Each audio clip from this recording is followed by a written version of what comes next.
بسم اللہ الرحمن الرحیم صلی اللہ علیہ وآلہ وسلم۔ ایک قابل رشک واقعہ۔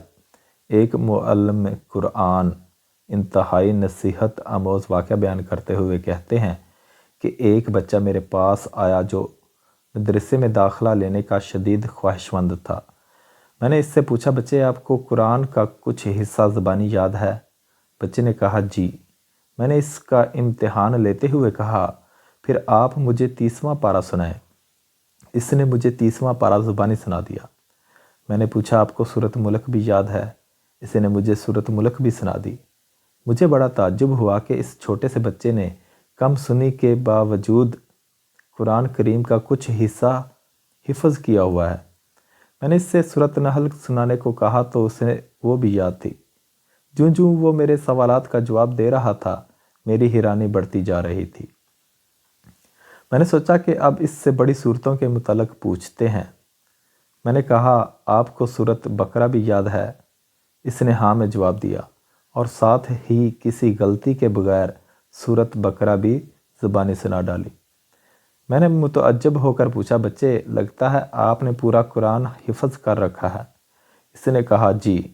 یہ سنتے ہی فرط مسرت سے میری زبان سے بے ساختہ سبحان اللہ، ماشاء اللہ، تبارک اللہ کے الفاظ ادا ہونا شروع ہو گئے۔ میں نے اس سے کہا، آپ کل میرے دفتر آ جائیے گا اور ساتھ اپنے سرپرست کو بھی لیتے آئیے گا۔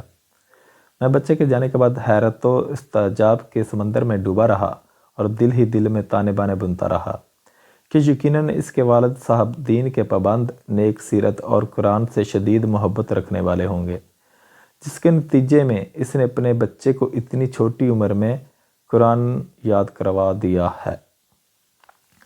مجھے اس وقت حیرانی کا شدید جھٹکا لگا جب وہ کل صبح اپنے والد صاحب کو لے کر آیا تو اس کے والد صاحب ظاہری شکل و صورت سے بالکل بھی متبع سنت اور پابند شریعت نہیں لگ رہے تھے۔ اس بچے کے باپ نے میری پریشانی اور استعجاب کو بانپ لیا اور فوراً بولا، میں جانتا ہوں کہ آپ میرے اس بچے کا والد ہونے کی وجہ سے حیران و ششدر ہو رہے ہوں۔ میں ابھی آپ کی حیرت ختم کر دیتا ہوں۔ اصل بات یہ ہے کہ اس بچے کے حفظ قرآن کے پیچھے اس کی والدہ کا ہاتھ ہے، جو بچوں کی تربیت کے حوالے سے 1000 آدمیوں کے برابر ہے۔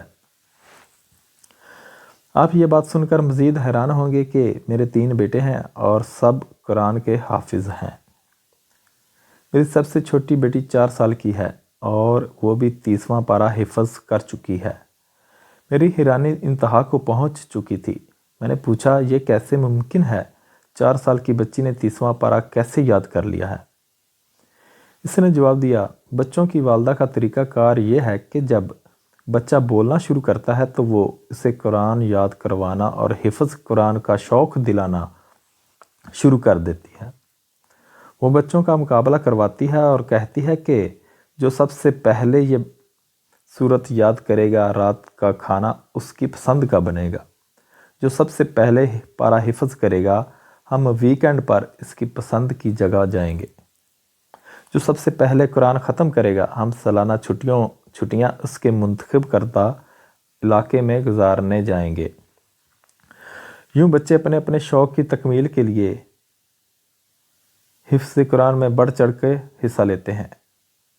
جی ہاں، ایسی نیک مائیں ہی گھر سنوارتی ہیں۔ امام بخاری رحمۃ اللہ علیہ کے امیر المومنین فی الحدیث بننے کے پیچھے ان کی والدہ ہی کی کاوشیں تھیں۔